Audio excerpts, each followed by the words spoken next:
காஞ்சிபுரம் மாவட்டம் ஸ்ரீபெரும்புத்தூர் அருகே உள்ள உரிமையியல் நீதிமன்றத்தில் அசல் வழக்கு விசாரணையில் அரசு தரப்பு வழக்கறிஞர் வேல்முருகன் என்பவர் திடீரென எழுந்து ஸ்ரீபெரும்புத்தூர் குற்றவியல் மற்றும் உரிமையியல் பொறுப்பு பெண் நீதிபதி வினோவை பற்றி அவதூறாக பேசி கத்தி கூச்சலிட்டு நீதிமன்ற நேரத்தை வீணடிக்கும் செயலில் ஈடுபட்டதாக கூறப்படுகிறது.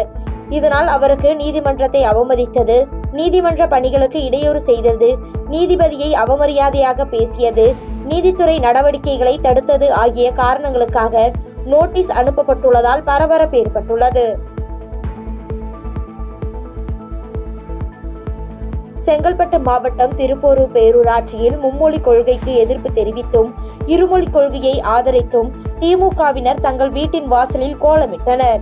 மேலும் இதில் இருமொழி கொள்கைதான் வேண்டும் என்றும் மும்மொழி கொள்கை வேண்டாம் என்றும் தமிழ் வாழ்க வளர்க என வண்ண கோலமிட்டு தங்களது எதிர்ப்பினை பதிவு செய்தனர். திண்டுக்கல் மாவட்டம் பழனியில் 17 வயது சிறுமிக்கு பாலியல் தொல்லை கொடுத்த கூலி தொழிலாளி பொன்குமார் என்பவரை போலீசார் போக்சோ சட்டத்தின் கீழ் கைது செய்தனர். வீட்டில் அத்துமீறி நுழைந்து தனியாக இருந்த 17 வயது சிறுமியிடம் பாலியல் தொல்லை கொடுத்ததாக புகார் அளித்ததின் பேரில் பொன்குமாரை நீதிமன்றத்தில் ஆஜர்படுத்தி சிறையில் அடைத்தனர். ராணிப்பேட்டை மாவட்டம் சோளிங்கர் அருகே ஆதிதிராவிட மக்கள் சுடுகாடு கேட்டு ஒன்றிய குழு தலைவரிடமும் வட்டாட்சியரிடமும் மனு அளித்தனர். இவர்களுக்கு நீண்ட காலமாக சுடுகாடு இல்லாமல் இறந்த உடல்களை ஏரியில் புதைத்து வருவதாகவும், மழைக்காலங்களில் ஏரி நிரம்பும் பொழுது பிணங்களை புதைக்க முடியாத நிலை ஏற்படுவதாகவும் வேதனை தெரிவித்து மனு அளித்துள்ளனர்.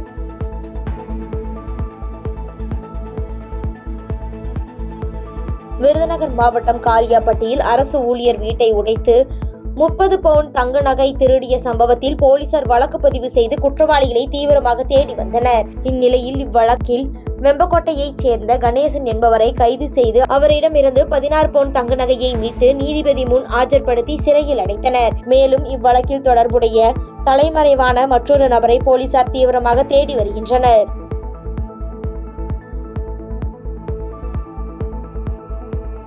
காஞ்சிபுரம் மாவட்டம் உத்திரமேரூர் அருகே தனியாருக்கு சொந்தமான பழைய பிளாஸ்டிக் கோணி உருக்கும் தொழிற்சாலையில் திடீர் தீ விபத்து ஏற்பட்டதால் பரபரப்பு ஏற்பட்டது. தகவல் அறிந்து சம்பவ இடத்திற்கு சென்ற தீயணைப்பு வீரர்கள் தீயை அணைக்கும் பணியில் ஈடுபட்ட நிலையில் உத்திரமேரூர் போலீசார் இச்சம்பவம் தொடர்பாக விசாரணை மேற்கொண்டு வருகின்றனர்.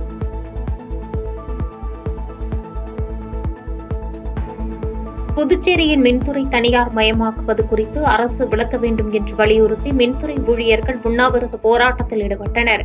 மேலும் காலியாக உள்ள பணியிடங்களை நிரப்ப வேண்டும் உள்ளிட்ட கோரிக்கைகளை முன்னிறுத்தி இப்போராட்டம் நடைபெற்றது.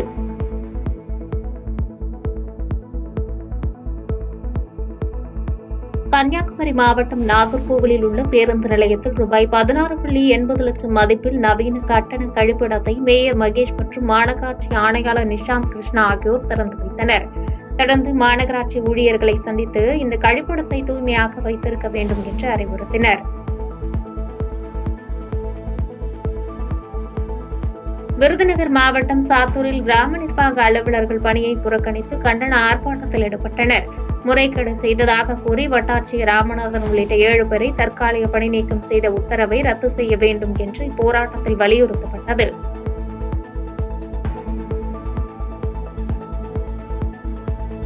புதுச்சேரி மாவட்டம் ரெட்டியார்பாளையத்தில் பூட்டியிருந்த வீட்டில் புகுந்து 40 லட்சம் ரூபாய் மற்றும் வைர நகைகளை மர்ம நபர்கள் கொள்ளையடித்து சென்றது பரபரப்பை ஏற்படுத்தியுள்ளது.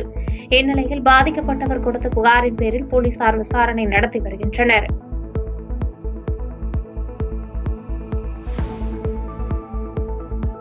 சேலம் மாவட்டத்தில் விவசாயிகள் நலச்சங்க நிறுவனர் கணபதி உள்ளிட்டோர் கலெக்டர் அலுவலகத்திற்கு வந்து நீரேற்று திட்டத்தின் மூலம் மீதமுள்ள 44 ஏரிகளுக்கும் தண்ணீர் நிரப்ப நடவடிக்கை எடுக்க வேண்டும் என்று கோரிக்கை மனு அளித்தனர்.